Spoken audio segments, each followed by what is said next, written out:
It's possible that the most powerful healing doesn't happen in a therapist's office, a self-help book, or even in the bright light of your mind. What if it happens in the quiet moments before sleep, when the wall between your ego and your soul is the thinnest? Carl Jung thought that the first 30 seconds of darkness, right before you fall asleep, were a holy threshold, a mysterious entrance to the deeper parts of your mind. This open area between waking and dreaming is where change can start, not through thinking or trying hard, but through a simple word that goes beyond the mind and speaks directly to the soul. 7 words. Right now, I accept everything about myself. If you say these words softly right before bed, they do more than calm you down. As a symbolic key, they open up the secret passages of your subconscious and invite your rejected parts, the hurt child, the silent shadow, the emotion that you buried, to come back home. Jung knew that the unconscious mind is more than just a place where memories are stored. It is a living place full of symbols and tales. And when you talk to it in its own language, through routine, feeling, and repetition, you start to change the inner story you've been living by without realizing it. This article talks about how saying these 7 words every night can help you fix your broken relationship with yourself, not by changing who you are, but by accepting the parts of yourself that you've been taught to hide. You can start to integrate your shadow, get rid of inner resistance, and step into the quiet power of wholeness by whispering this line. Over time, this small action can calm your emotions, quiet your inner critic, and change your identity so that it no longer centers on shame, but on acceptance. You don't have to become someone else, Jung said one time. Stop rejecting yourself. Okay. This isn't about dopamine or words that make you feel good. It's a holy psychological right that shows something deeper. We can start to heal when we stop avoiding ourselves and start to listen, even at night when it's quiet. Carl Jung said, "Until you make the unconscious conscious, it will direct your life, and you will call it fate." This is why the last things you say before going to sleep are important. This is more than just poems. It's a deep understanding of how our inner world affects the outside world. Finally, right before we fall asleep, this truth is more deeply engaged than anywhere else. Jung called this brief point where your body softens, your breathing slows, and your mind starts to loosen its grip on the waking world, a liminal place. It's a symbolic passageway between different parts of yourself. Your ego starts to fall apart, along with all the parts it plays every day, like worker, partner, parent, and performer. And when things break down, the door to the unconscious opens. Not in a religious sense, but in a deep psychological one. This moment is holy. The whispers you make here are not lost in space. They are heard. The unconscious hears it. The unconscious is a huge, symbolic world of lost feelings, buried memories, and general forces. While you say, "I am unworthy," your mind doesn't argue with you. It starts to change your inner story to fit that idea. But if you tell your mind, "I am whole," it will answer. Changes. It starts to listen differently and rearrange itself around the new symbolic command. Jung thought that words spoken on the edge of sleep are not just sounds, but psychic tools, images that hold power. Words have power. They bring up ideas and let you talk to parts of yourself that don't use words but do talk through images, emotions, and dreams. The mind is open, receptive, sensitive, and hungry for meaning at this weak point. The mind doesn't sleep while the ego does. It works, it processes, solves, and makes things. Dreams don't just happen. They're signs that the soul is trying to heal, unify, and awaken.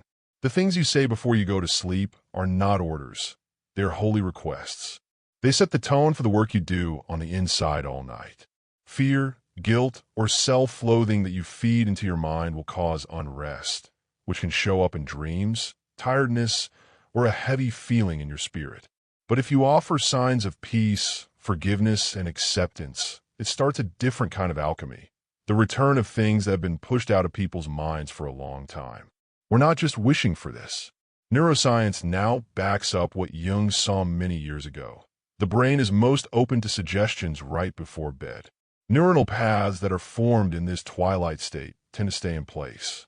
The words that are said here leave marks on a mind. Jung also said that words can bring out archetypes, which are deep psychic patterns that live inside us. Saying, "I forgive" can bring out the wounded healer. "I accept" can bring out the shadow, and "I am enough" can bring out the inner child that has been buried for a long time in shame and quiet. This is more than just affirmations. It's a way to reunite with parts of yourself that you have forgotten about.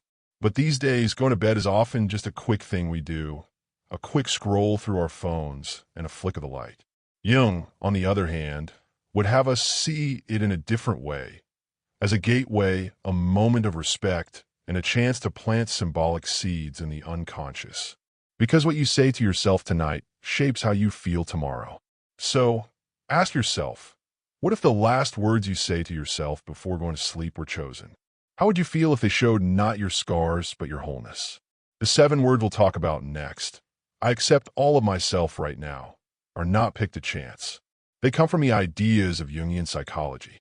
Each one affects a different part of your mind and brings back a part of you that you thought you had lost. This isn't just a guess. Jung saw it in his patients, felt it in his thoughts, and heard it in the quiet changes that happen when one honest word is spoken in the dark, where the soul can hear it. Don't let fear or forgetting shape your last thoughts tonight. Say what you mean. Be respectful when you talk. Say things that make your soul want to come home. What are the 7 words that can make everything different? Jung didn't give us a list of 7 magic words. He didn't give any simple affirmations or bedtime routines. But his deep works on the unconscious, archetypes, shadow, and the journey of individuation gave us a way to look at things. And from that, we can get a powerful word that gets to the heart of his mental health. I accept all of myself right now. There are only 7 soft, unassuming words, but each syllable has the weight of a whole theory. It's not a sentence. It's a ritual, a way to bring your aware self and your hidden depths together. Let's do it the Jungian way, word by word, with each word being a gateway. This is the hold, the source of awareness. Jungian thought says that I is more than just the ego. It's also the spark of present that takes responsibility. This is when the aware self takes the lead and says, "This is mine." Don't project or blame. Just be independent. First, I have to say, this is my work, my pain, and my healing. When the unconscious knows the word is personal, it listens in a different way. Accept. For Jung, acceptance was not a sign of weakness or laziness, but a way to change. To accept is not to agree with something, but to see it as it really is, to look straight at our wounds, our sadness, our unmet needs, and say, "I will not turn away." When you say accept before sleep, it's like telling the shadow, "I see you. I no longer refuse you." All. This is the most radical word in the phrase. It means all, not just some of the parts that people like or that work well during the day. Jung taught that recovery alone does not lead to wholeness. To do this, you have to bring together opposites, like the good and the bad, the light and the dark. You're no longer editing your soul when you say all. You are recognizing that your fears, dreams, grief, and feelings are all part of your psychic field and are yours. Jung thought that the more we are aware of and responsible for what is inside us, the less it drives us without our knowing it. Up is a small but strong word that means ownership. Myself is the word that leads to the bigger self, which is not just the ego, but the whole person. Jung thought that the self is the archetypal whole, the place where meaning comes from within, the silent observer, and the healer within. To say I means to go beyond who I am and talk to the mythic heart inside me. That's right. This word changes the course of time. The mind lives outside of time, while the ego lives in the present. Right builds a bridge. It doesn't put off healing or proving one's worth until later. In this breath, it calls it forth. This is the moment, it says. Now comes the last word, the seal. Now breaks out of the waiting loop and finishes the call. The mind doesn't react to vague promises or plans for the future. It reacts to truths that are spoken in the present. There's more to now than just a point in time. Now is the opening that the soul hears through, and it is where healing starts. When you say these 7 words, you're not just repeating them, but doing a holy act of joining. By calling the shadow home from hiding, you are awakening archetypes that have been dormant for a long time. This brings the ego and the unconscious together and allows the mind to change. You're doing it at the most open time, right before sleep, when your aware mind isn't there anymore and your deeper self starts to listen. You're not telling the unconscious what to do. You're respecting it. Healing is not something you beg for. It's something you work with. Jung would say that this is the most important difference between empty affirmations and real psychological change. Jung never thought that words could save the soul on their own, but he did know that telling the truth with presence and respect could start the return to self, wholeness, and peace.